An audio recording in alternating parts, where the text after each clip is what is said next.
Everyone, again welcome to my YouTube channel. Today I am going to discussing about MCQs on sterilization disinfection. Question number 37.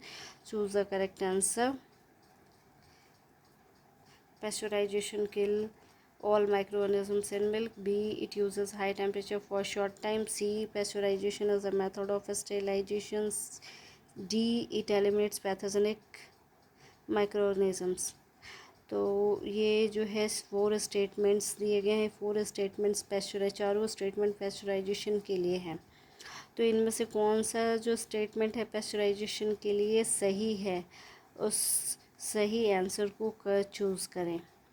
Choose the correct answer, सही उत्तर चुनें। First जो ए जो है option, उसमें बोला गया कि pasteurisation kill all micro organisms in milk.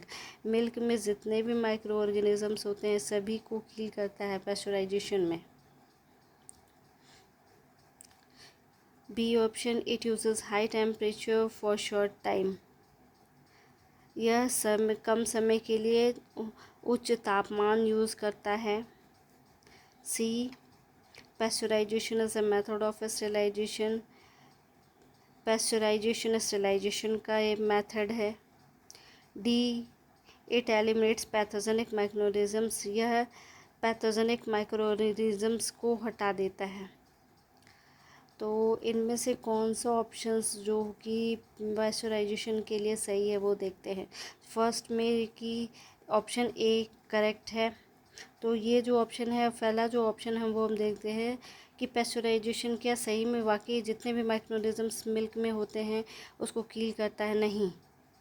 हम लोग जहाँ तक जानते हैं कि पेस्चराइजेशन क्या करता है, केवल नंबर ऑफ रेड्यूस करता है नंबर ऑफ माइक्रोऑर्गेनिजम्स को। स्पोर्स वाले माइक्रोऑर्गेनिजम्स इसमें प्रेजेंट रहते हैं, तो इसीलिए पेस्चराइजेशन सभी माइक्रोऑर्गेनिजम्स को किल नहीं करता है। तो ये ऑप्शन हमारा नहीं होगा, फर्स्ट ऑप्शन नहीं होगा। सेकंड देखते हैं, B. It uses high temperature for short time. यह कम समय के लिए उच्च तापमान का उपयोग करता है। सही में इसमें हाई टेम्परेचर HTST में होता है, high temperature short time method में। तो ऑप्शन बी हमारा जो है वो होगा। सी देखिए, pasteurization is a method of sterilisation. Pasteurization जो होता है वो स्टेरिलाइजेशन का मेथड है।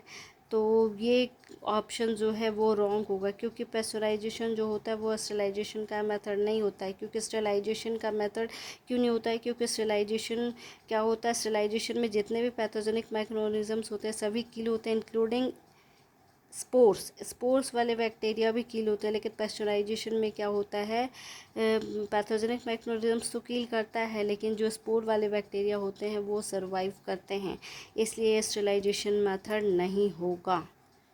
डी. ये बहुत कंफ्यूजिंग सा स्टेटमेंट है। पेस्चराइजेशन जो होता है स्टेरिलाइजेशन मेथड होता है, तो ये स्टेरिलाइजेशन मेथड नहीं होता है। D. It eliminates pathogenic micro organisms. ये पैथोजेनिक माइक्रोऑर्गेनिजम्स को हटा देता है, तो ये सही में पैथोजेनिक माइक्रोऑर्गेनिजम्स को हटाता है।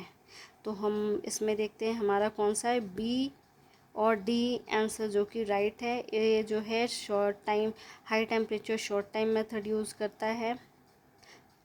फिर दूसरा है ये जो है पैथोजेनिक माइक्रोऑर्गेनिजम्स को हटाता है। तो हमारा राइट आंसर क्या होगा, जिसमें बी और डी हो?